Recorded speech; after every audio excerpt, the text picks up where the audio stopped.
we also, I don't know if Taylor Norris is here yet. I can't see everybody, but anyway, we just released a podcast with her yesterday on our Reiki Lifestyle podcast about star seeds. So she, of course, is very knowledgeable with it, galactic astrology, and also just tuned in to that cosmic intelligence.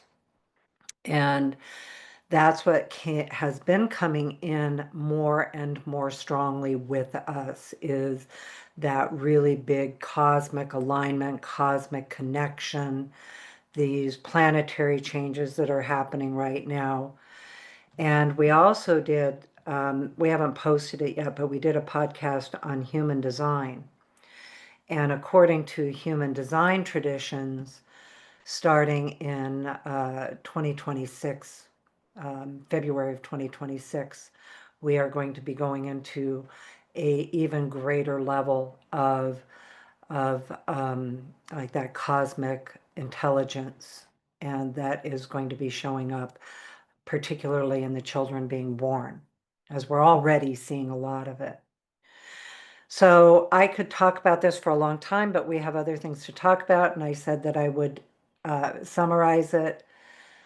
So in the topic of the awareness of starseeds, who are people who have typically incarnated from the earth, most recently their soul has been in more of a cosmic realm, universal realm, galactic realm, all different names for it. And so they come to the earth, and the earth can cause what we call earth adjustment disorder. And it's something that Reiki really helps with, because Reiki actually helps a person, really move into their life force, to their higher frequency of their physical body, their human nature, and the awareness that their soul is here to integrate with their human nature.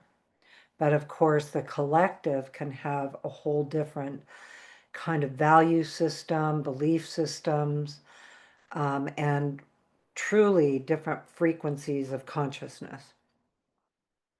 So in working with this topic, really, as it's become more and more understood, all the way back to the beginning, with my shamanic training, Robyn and I have worked with it for years, and very aware of people with this. So in this particular case, one of the things that came in today that was just like, oh, how,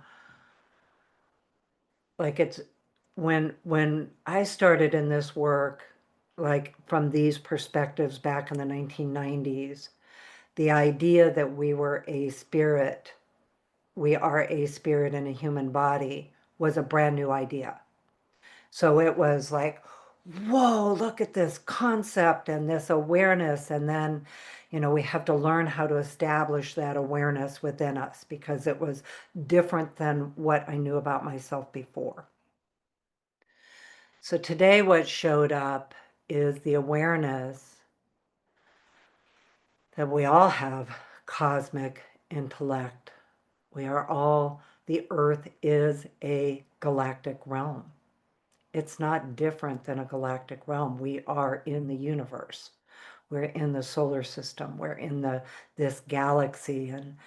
And so it's a consciousness that is coming back for us to remember, because humanity has had this knowing certainly in the ancient teachers have had this knowing. But I think it's another level of forgetting our cosmic intelligence, our intellect, our cosmic knowing, our, cellular memory, our DNA knowing of it. And so the information that was coming in today is in the same way that we now have more of us, at least, aspiring to want to experience ourselves as a spirit in a human body. We are also now becoming more aware that we want this level of our intellect awake and present and available to us, that we want access to it. So lots has been coming in. It's a whole other topic. I said I would be short. I was longer than I said I would be. So I'm going to go ahead and let Robin kind of I was come in. pretty short. I'm impressed. Oh, good. Okay. Yeah. Well, because, yeah, my brain was firing off like so much to Yeah. talk about. So anyway, let's get to the other subjects. Well, Or, that was good. We'll just keep the recording going. So we just kind of started the recording. So welcome everybody. We usually talk before we start, we usually let everybody kind of come in and give everybody about 5 minutes. So that was only 5 minutes over, Colleen. So that was good. She was just talking about some information that uploaded this morning and has been uploading for her recently also. So, but we are going to also continue on theme for this month, which is teaching. So last month we talked about the different elements of being a practitioner. This month we are talking about the different elements of teaching.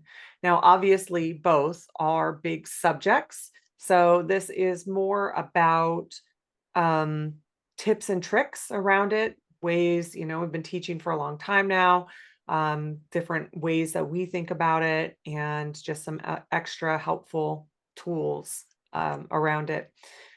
I know not everybody that comes into Reiki is called for teaching. However, I think that even talking about this subject, we do end up kind of having those extra nuggets of Reiki knowledge, Reiki wisdom, things like that, that are just embedded within the topic of teaching. And speaking of which, we'll go into, because we're talking today about building a Reiki class. And I will say one of the things that can feel intimidating to people is the level of channeling that you're able to do, Colleen, when you have a class with you or when you're in class. And just know that everybody's style of teaching is different. And that also, Colleen has been doing this for many, many years now. And even people who have been teaching for many years have a different way of teaching Reiki classes. And I know that that is something that we get often enough of, oh, I just don't think I'd be able to teach like you guys, and, go into that channeling aspect. And just know that, first of all, that's a built skill if you want to build that skill. And second of all, that you don't have to teach, that your gifts as a teacher, that your skills as a teacher are going to be different than other people. And that's going to be true for others versus us. So I know, some of our colleagues do really great PowerPoints during their teaching, and every student is called to the right teacher. It's like when the student is ready, the teacher appears. And just know that your voice is equally as important. Your voice is important, and that there are people out there who need your voice as a teacher. So I just want to also say that is a really big belief of ours, and something that I would say we talk about so much in our master classes, about teaching and just, moving into your own style, your own gifts and talents as a teacher as well. So I'm going to use that to transition, Colleen, into okay. um, our topic today. Okay. So last week we explored what it means to feel like to like kind of listen into yourself and decide if you feel called to teach Reiki. We also talked about different ways that you may want to do that. So everything from a personal level, sharing Reiki with friends or family, um, or volunteering, or actually deciding that you might want to be professional with it. So today, what we want to talk about is some of the practical sides of it and some of the things that um, support your ability to teach if you decide that you want to do it. So as Robyn said, the first thing is that I really like that I have a structure. Even though I channel through the structure, I'm in a state of listening because I've let Reiki come through to do that part of the teaching for me. But I absolutely rely on the structure. And through that is part of what we wanted to talk about, because we're aware that there are many different lineages that are here in this community, and that you may have particular ways that you are teaching, or that your lineage guides you to teach. Or perhaps you have received Reiki and you did not receive um, a structured way to teach Reiki in your lineage. So I want to talk about all of those. It's a big subject, so we may not get to all of it today. But the very first thing is to take the pressure off of you, because people are there to learn from you. And the first thing is they want you to be authentic and sincere. So that's step one. For your own comfort, having an awareness of a structure is going to benefit you, because it takes the pressure off. Like, how am I going to teach? What are the elements of what I am going to teach? And what is an outline that I might use to do that? What's the way I'm going to do that?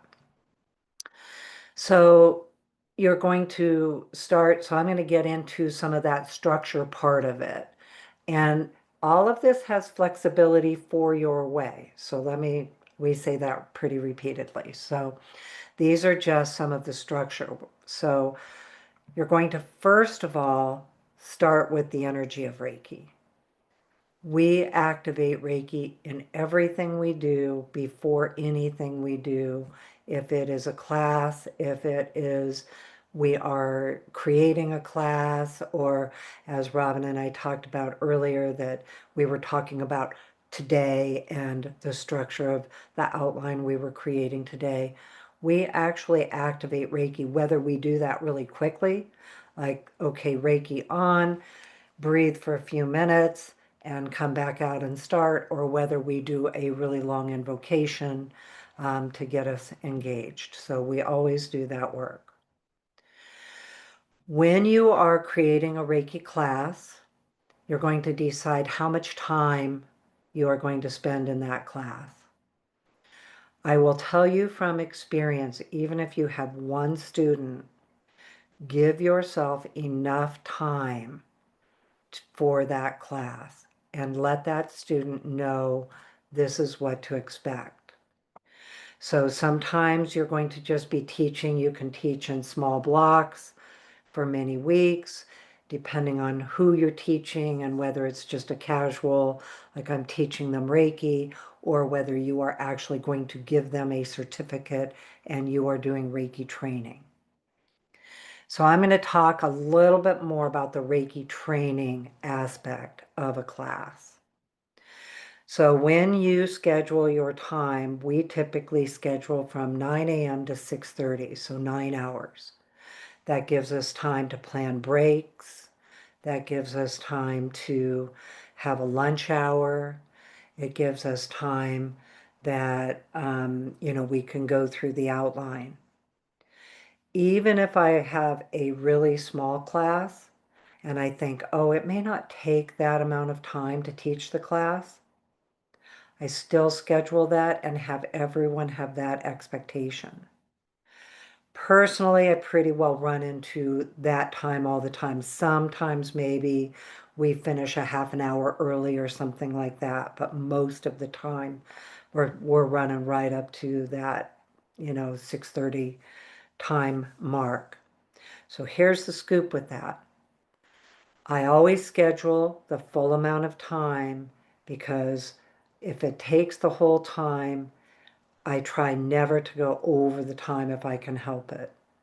Sometimes it happens, it could be 5 or 10 minutes, but people have plans. So I try to not ever go overtime. However, if you finish the class early, everybody can feel that the energy is complete, the day is complete, and it's very comfortable to end early if you're complete. So people do not mind ending early. They do mind ending late. So give yourself enough time. Then you're going to decide, are you going to teach in person or online? And you will want to prepare materials for yourself and for your students. So to me, the materials that we use as part of the ICRT, we work with those manuals and those outlines. And so the students receive the manuals and they receive the outlines. The advantage of that is the structure is developed, the outline is really developed to give a student a complete training and a complete awareness of the different aspects of Reiki for each level. Um, and it's really nice to have the materials that are already created. And with that, even though so many people are working with these materials, you still get to give it your flavor. There's flexibility in the outlines, and you can give it your flavor. Always talking about it authentically. If there are parts of the outline that you're less familiar with, you can just be honest about that. Like, yeah, okay, I haven't worked with this part of it a whole lot, but here it is. Here's the information. And then on the other hand, you learn by actually teaching the classes. I learned every single class after all of these years, every single one. There are new nuggets of information and learning and personal growth that happens. So let's say you do not have a structure that is pre-existing because of the lineage you're teaching or the style you want to teach, or you're creating your own class. I still recommend that you create your own outline. So you have a preparation, you're prepared, you have it, and you have, like here's the beginning, here's the middle, here's the end. And of course, in the different classes, there are certain things that you want to make sure that the students are receiving in that class. So like Reiki 1, I think I talked about this a lot last week, so I'm not going to go into details today. But your outline would include, a little bit about what is Reiki. And you get to say that from your perspective. If you have pre-existing manuals, you might use some of that perspective to just support you. You can do that too. But you're going to talk about what is Reiki. You're going to talk a little bit about the history of it. You don't have to know a whole lot, but you can just a short bit. And then self-Reiki, the Reiki attunements and self-Reiki, and you're kind of getting people into the awareness of, the actual energy of it. And so some of that is by them getting to practice. So your outline is going to reflect all those elements. I even have break times in the element in the outline. So, where I expect to take a break, they don't always fall into where I think they do, but taking a break here. Okay, lunch is here. Here's the break here. We're going to do this section here. What are you going to be doing for practice time? How is all of that going to work? So having outlines, having your structure pre-prepared is really beneficial for you just feeling confident in what you're teaching, that you have your preparations, what your plans are. So the other thing that you're going to want is the information about the students that are attending, their name, and if you're going to create a roster, highly recommend that if you start out at all professionally, find a way to track your people. It's easy to do that. Make sure that you have their information. And here's the reason: aside from you having it, you will want to have a method of communication with people. And people are now used to so much online communication. So you would want to have, start with your student base, having a roster, having their email addresses so you can communicate with people. You can stay in touch over the years. They know how to get a hold of you. There's a community building aspect to it all the time too. So then when you actually get to, the class, you're going to be thinking about, well, if it's in person, what's your location? What is the space going to be? How many students can fit into that space? And then the practice time. So if you're in person, most of the time, you may have people laying on a table, and you're going to teach how to give Reiki to others by giving people Reiki on a table. If you don't have a table, maybe you restructure that and you teach chair Reiki.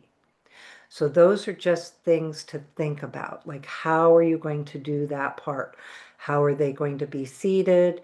What kind of chairs do you have? That kind of thing. And just making it comfortable, to me, is really important. But also that you can be flexible for what the realities of your space are. Like, you don't have to have everything perfect to get started. Let me say that again. You do not have to have everything perfect to get started. You just start. That's step one. Just start. Like, start finding the people that want to be taught by you. Also, people will start to show up that want to be taught by you. So you're going to figure out in person the structure. If you are online, you're still going to do the same thing. What's your technology like for you to be able to teach Reiki online? What's your background like? You can use a blurred background. You can also use, where I green screen. I can't think of the name of it right now, but you can use background photos, things like that. So you're going to also then, when you get to that part, when the people actually arrive, whether they're arriving in person or whether they're arriving online, you are going to, have prepared your space. You're going to have prepared yourself. I activate Reiki before people arrive. We activate Reiki before we do a class. Sending Reiki ahead of time to the students is also something that you can do. So you've prepared your space. And again, I'm going to say it again. All the time we say, sometimes you're going to do that on the fly. So remember, it's okay for you to activate. If you are super busy getting everything ready and you find yourself running right into the moment when the class starts, just do Reiki on the fly. Invite it as you're going. Sing it into the space, say it into the space, or breathe it into the space. Use your breath, use your eyes, activate yourself, and just start getting things prepared. Now, when they walk in the door, of course, you're going to be thinking about, getting people settled and how that's all going to work. Typically, you might have music playing. I don't play music online just because people don't, you guys need to have your own sound. So it's not my computer going through your computer. I think it's just better sound for people to be able to listen to. But you're going to have things set up, and have your space comfortable for you, the things that you're going to need. Things like your outline would be prepared and either on paper or if it's digitally. So once they arrive in the class, so you can even just feel my energy right now. So this energy would be something I would feel like, Okay, everybody has come to the door, or they're online now, and we're all finally settled down, and I can feel my own energy is very, like, I'm having to kind of really push my energy out. So immediately what I'm going to do is get the group brought together, and I personally use an invocation for that. But also, there are many different ways that you might do that. Just let everybody get in and get settled. You get in and get settled, and then take some time to bring the energy in. So I'm going to do that right now, and I want you to notice the difference in you and in me.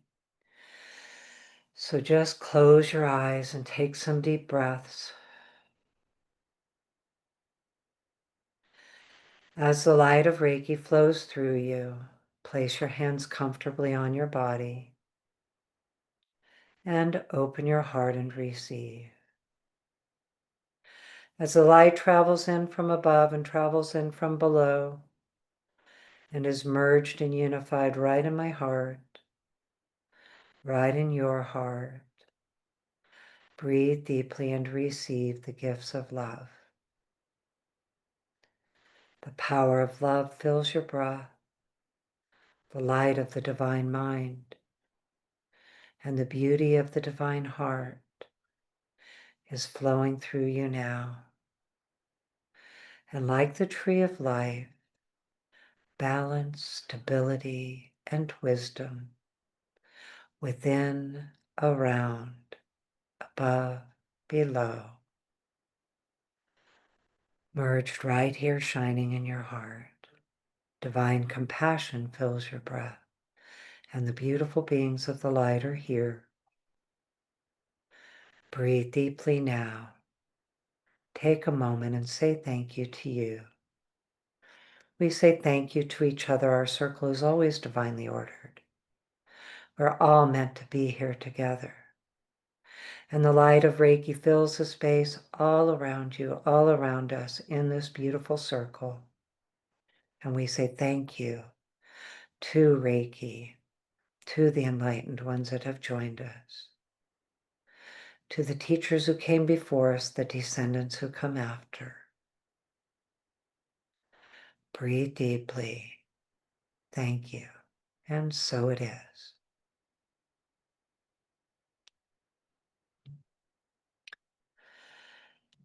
That is one of the number one skills that I think makes the difference in your Reiki class. Whether you did that through drawing symbols or you just simply say, breathe deeply now, let your body relax and be here in this moment. It shifts the energy within you and it shifts the energy of the people. It's easier for them to listen. It's easier for you to speak. It brings the group together and activates the energy. So just take a moment and feel your energy now. And I can feel the difference in my own, that it's no longer this feel like, oh, I have to say everything and get it said. Just letting the Reiki energy come through now. And so now you've started your class. And usually I will even do the invocation. And I say I always mean we, because Robyn too. But we start with the invocation because when we go into the introductions, people are much more centered and clear because people arrive at class busy also. They've either driven to the space and parked and getting in the door and settling down, or they've been busy at home getting things prepared to sit in front of the computer. So starting with that invocation, then going into the introductions, meeting each other, and, spending that little bit of time at the beginning to find out about each other and who the classes are. So then in the class, you're going to do a course overview, let them know what to expect today. And that can be short. All of these things can be short. And you also do a little bit about the class etiquette. So you let people know what to expect. For instance, when we are teaching online, we talk about how to mute and unmute and the chat and things like that. To be comfortable, first thing always, be comfortable. It's a lot of energy for the day, and just let them know that they are welcome to be comfortable. Also, things like there will be breaks, here's what to expect, this is lunch. Sometimes all of that you've even communicated in advance through your emails prior to the class, where and what is going to happen for lunch. Um, One of the things to talk about, particularly online, is the chat and asking people not to have really big side conversations while you're speaking or while you're teaching or while people are sharing. That's just kind of normal stuff. But then in the class, you're going to, typically talk about what's happening in that day, and that's going to depend on the level that you're teaching. And so what is happening in that day, you'll share just a little bit of an overview of your outline. And so what your teaching content is going to be. And rather than get into the teaching content for every level, I did a lot of that last week. I'm just going to, kind of move into the next things to think about with the class. So that teaching content is going to be part of your outline. You'll have your outline. Some of you may want to do a PowerPoint. A lot of people are more comfortable with a PowerPoint. I'm a little less comfortable with a PowerPoint. Now, we use PowerPoints in all of our Next Step classes and our 12 Heavens classes, and those go really well. So I love that too. And the Reiki 1 and 2 and Masters and Karuna Reiki classes, the Animal Reiki classes, we're not really working as much with a PowerPoint. But if that is your comfortable style, and your PowerPoint can also be your outline. So that's another piece of the advantages of a PowerPoint. So that's just a personal decision on how you like to do things. Some of it I want to also, again, it doesn't have to be perfect for you to get started. So, you maybe need to have something that is very simple for you. Again, it will always change. It's always developing after all these years. Still developing. None of it is ever stagnant, because here's the other piece. Every single class is going to have its own flavor. Every circle that joins together will have its own, that's why we call it a divinely ordered circle, because every class has a different kind of theme that shows up, the questions people are talking about and asking about. There's such a commonality of how it orchestrates. It's actually one of my favorite things to ask when we're introducing each other is, what brought you to this circle today? Like how did that happen? Because you'll see like that circle that comes together, the people are definitely there together for a reason. The other things that you're going to be thinking about if you're in person, I mentioned already, what kind of practice time are you going to do? What do you have for that in place? One of the things that I did when I was traveling a lot to teach Reiki is I got these pretty thick yoga pads that I also could put on a banquet table. Caveat with the banquet table, make sure that, it's really sturdy and things. But, if I was in a place that I didn't have like actual Reiki tables, I would get those padded yoga mats, mainly from Target. And they, at that time, were maybe $35.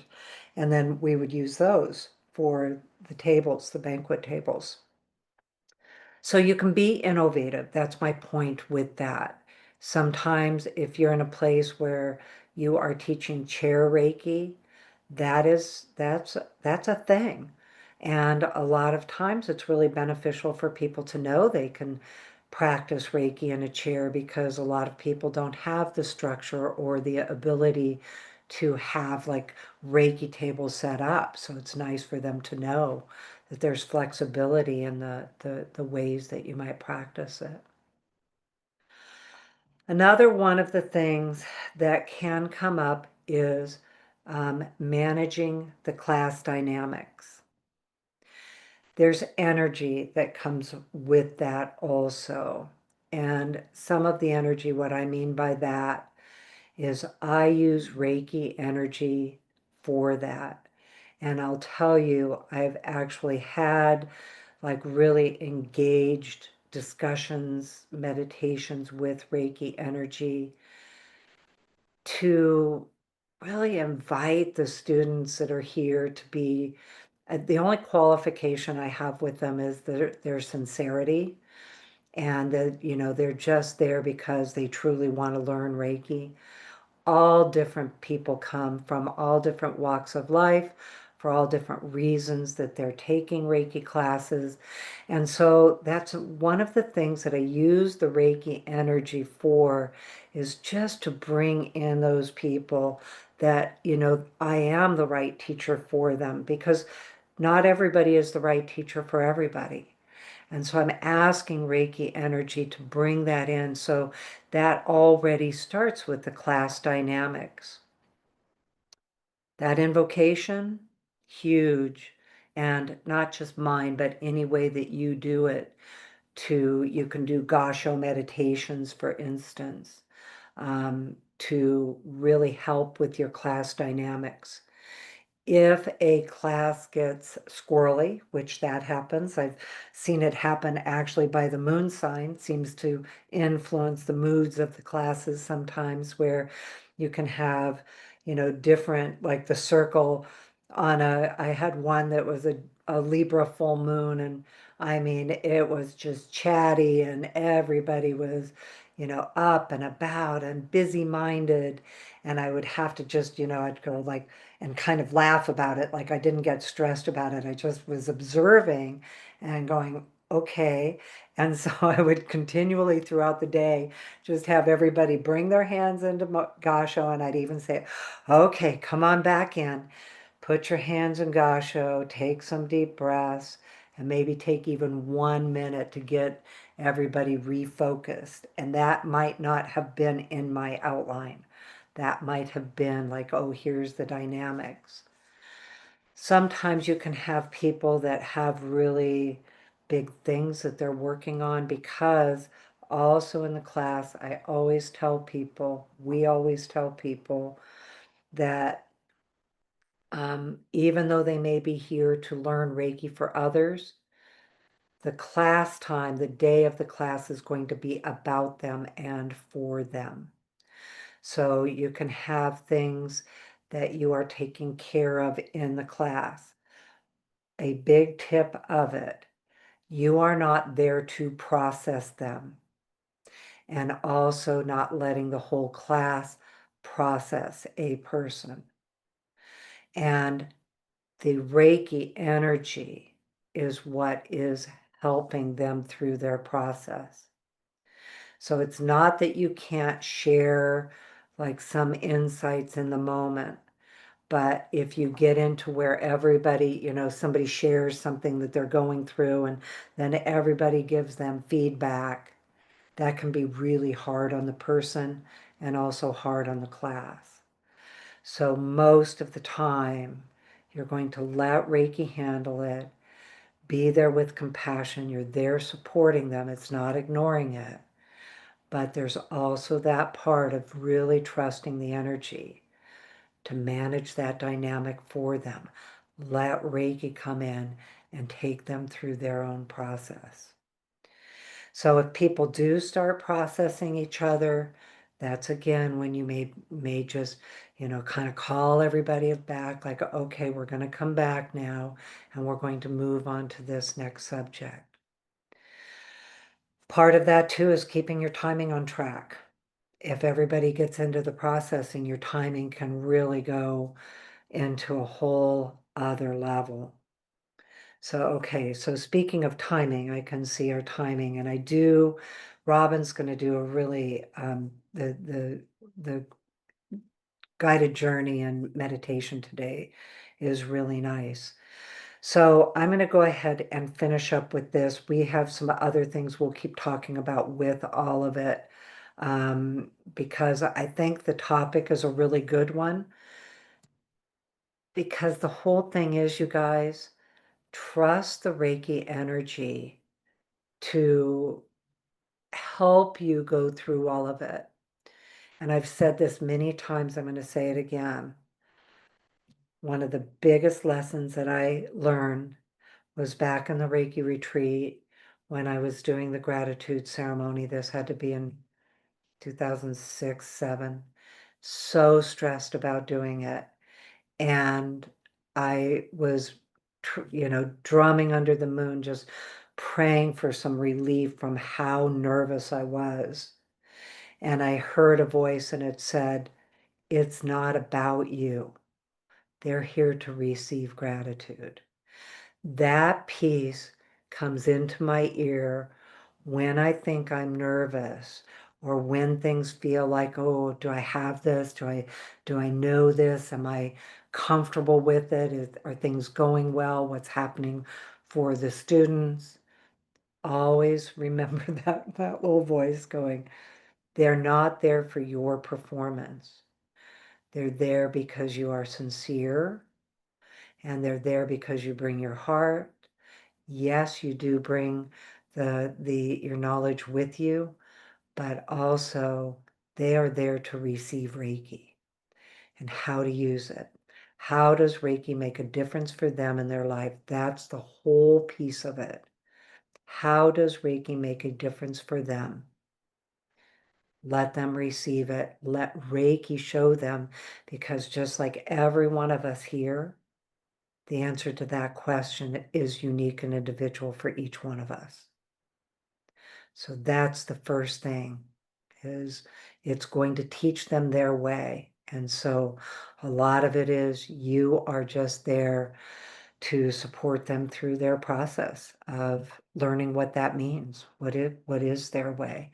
And you have a structure that gives them a structure so that they can have the way to do that as they develop it and grow with it and develop their own relationship with it.